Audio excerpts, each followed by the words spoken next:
Hi everybody, my name is Tommy the Keyblade Master and this is my channel. Today we're going to be looking at Castlevania Lords of Shadow Mirror of Fate HD. Now I know there's going to be some people telling me that Halloween was weeks ago and that's the appropriate time to review a Castlevania game. Well, I did do a top 5 Castlevania games countdown last month, and I don't really consider the Lords of Shadow series a true Castlevania series. I really don't. It's a spin-off series. Konami even acknowledges that. And there's some parts of the spin-off series I really like. And there's a few things, especially in the story, that I don't like. So let's look at this 3DS game turned into an HD port for the Xbox 360. The story in this game is all over the place, but not necessarily in a bad way. Anyways, the game starts off with Gabriel Belmont having a night with his wife, and then setting off on a quest that's obviously over a year because it gives her enough time to conceive a child from him without him knowing and hide it from him, because his wife finds out Gabriel's destiny is to become the Dark Lord Dracula. Yeah, I know I just did a major plot spoiler for the first Castlevania Lords of Shadow game, but if you haven't played that game, then I don't suggest you get into this because there's major plot spoilers or confusion if you go into this without playing that one. Especially since the story is seen from 3 sides. You'll be playing as Simon, Alucard, and Trevor. Each one of them has their own story to tell inside the castle. Well, you do get to play as Gabriel Belmont for a short time at the very beginning of the game during the tutorials. It also shows probably one of the weirdest Pokemon battles I have ever seen.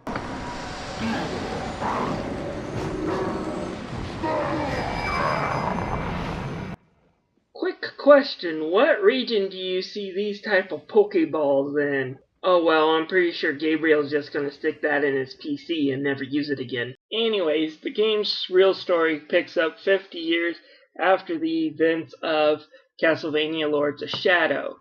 Basically, it follows Simon Belmont, whose father Trevor Belmont went into the castle to defeat Dracula and didn't come back.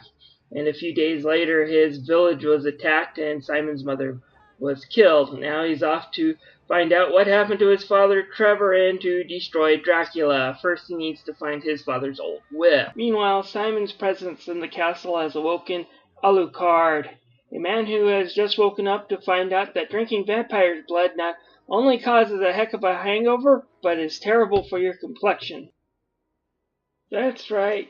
Alucard here is a full-fledged vampire in this one, no longer a Dampier. That means he goes for the jugular, literally. The two stories between Alucard and Simon do intertwine at a few places where the two meet each other in the castle and help each other out briefly before separating again.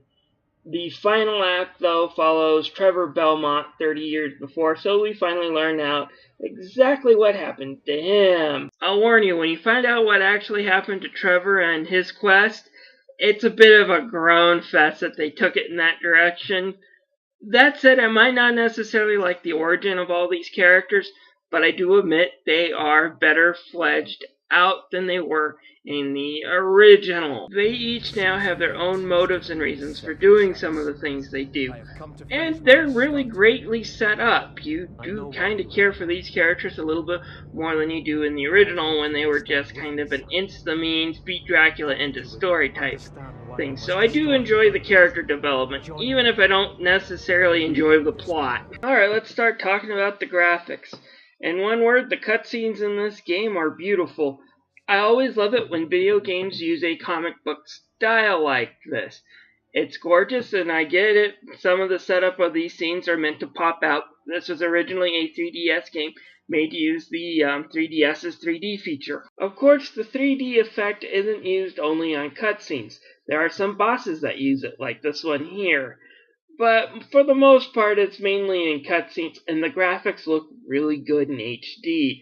The characters look good. The backgrounds still look nice and shiny. It looks really great in HD.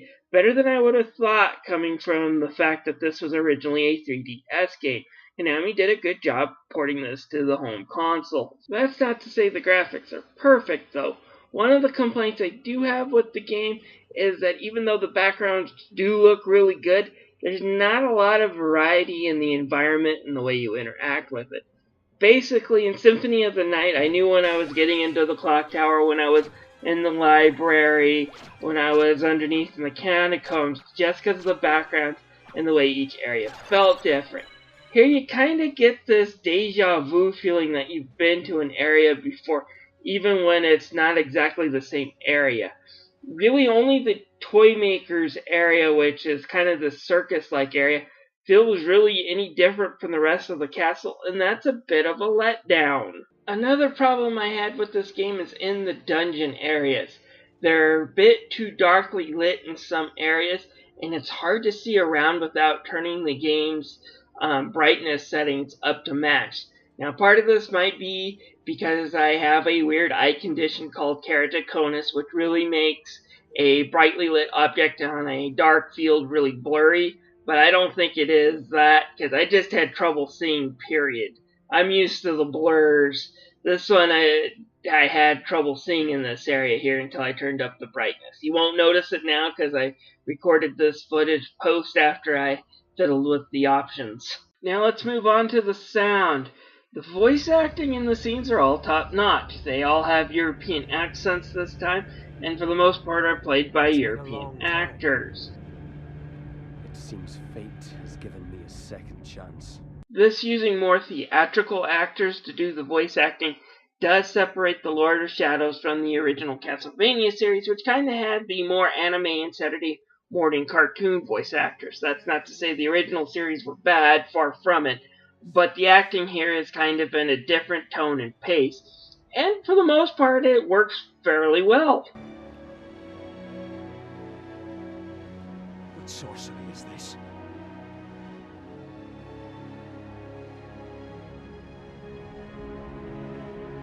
No. Again, different from past Castlevanias, but not necessarily bad. The music in the game can be eerily haunting, and you get some really good sound effects too.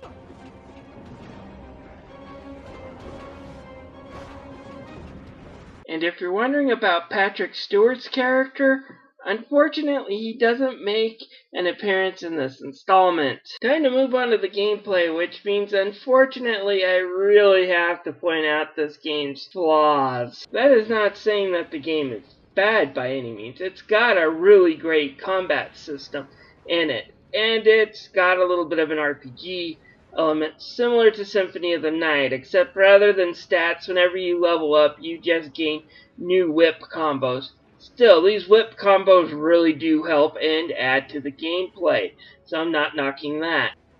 In fact, finding out the proper way to use combos and what they're good for is part of this game's charm and can be a whole lot of fun. Unfortunately, the fact that you're stuck with a whip really does limit the amount of weapons and stuff that you can pick up. Unlike Symphony of the Night, which had too much stuff to pick up, Mirror of Fate kind of suffers from there isn't really much to pick up. You're always wielding that whip. Now, each character will come across his own set of power items and magic spells, but again, these are all key items. You'll need them to finish the game. So there's no hidden super sword anywhere for you to find by exploring the castle, and that's a bit of a disappointment. In fact, the only thing that is lying around the castle is your standard health, magic, power-ups, plus some of these beastry scrolls that you can collect, which just add a little synopsis to the monsters you beat. There's nothing really big to find here. Again, biggest disappointment in the game, but not its only flaw. Adding to this game's problems is its sense of advancement is all warped. The second you feel like you're accomplishing something, that you're getting somewhere in the game, that you've got all these magical power-ups and you're ready to proceed onward and face Dracula, something grabs you and pulls you back. Mainly it's these three characters. They all play very similar. In fact, they're almost identical in the basic whip combos. Your level never changes from the characters, so whatever moves you learned from Simon will be carried on to Alucard and then to Trevor. However, what you will lose switching characters is all your sub-weapons and magic spells. Each one of them have different spells and items to find. So you kind of have this odd mix. Each character is not different enough to feel new, but at the same time you feel like you've been punished for progressing in the game when you start off with these new characters that have no items and spells, and you have to start from scratch. It's not a really great feel to the game, and that's kind of unfortunate. And to make matters worse, there's even padding to the game. To get past the story that you see here, you have to go and find 2 orbs that are hidden around the castle as Alucard. This means while you're playing as Alucard, once you get to the very top, which is where those doors are, you have to turn around and go clear back pretty much to the bottom of the castle to find the last one. Pretty much back to where you started as Alucard. It's only about 10 to 15 minutes, but it's still padding. It's still annoying. So add onto the top that you're switching between these 3 characters throughout the game, and each time you switch, you reset. When you get all your abilities and moves, rather than continuing forward, it seems like the game stops and makes you plod around in these padded side quests. Just not really great game design. Now, I know I have been negative on this game, and for good reasons. Those flaws are annoying. That said, the game is still kind of fun. Exploring the castle is still a blast. Swinging around with the combat cross and some of the puzzles are kind of fun. Making matters worse for Mirror of Fate, it has the distinction of being the first Castlevania 3DS game, meaning it's going to be compared to this game.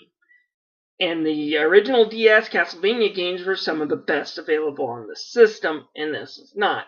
It's kind of one of life's really big irony. The reason why they took Castlevania away from the Iga people was because they could not make a really great 3D Castlevania on console. Castlevania Lament of Innocence was a really good game, but not perfect. And then you got Castlevania Curse of Darkness, which was meh. And let's not go into Castlevania Judgment. That game was just crap. Castlevania Mirror of Fate here falls into the Curse of Darkness territory. It is just meh. Not good, not terrible, just meh. Castlevania Lord of Shadows Mirror of Fate gets a 3 stars out of 5. Like I said, it's not a terrible game. It has some really fun parts. But it's not a really great game because it also has some really boring and frustrating parts. So like I said, overall experience is meh. I recommend Castlevania Symphony of the Night over it. It's kind of the true Metroidvania game. Definitely worth checking out. Don't get Mirror of Fate if you've never tried the true masterpiece Symphony of the Night.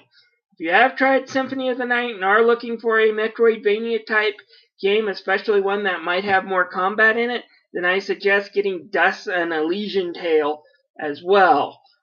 If you have both of those games, or you really just want to play more of the Castlevania Lord of Shadows series, then I might suggest Mirror of Fate on the 360. It is $15, which is probably about half the price that the 3DS version is. But it's really not as great a game as the 2 games I've just mentioned. Well, that's all the babbling I'm going to do for today. If you have played Castlevania Lord of Shadows Mirror of Fate either on the 3DS or HD, please let me know about it in the comments, what your thoughts are. In the meantime, I'm going to start reviewing a game that I've been teasing for a long time. The last Konami game I'm going to review for a while because I've reviewed a lot of their games in the last month. Unfortunately, it's the worst game I've ever played from them. So next week, The Adventures of Bayou Billy.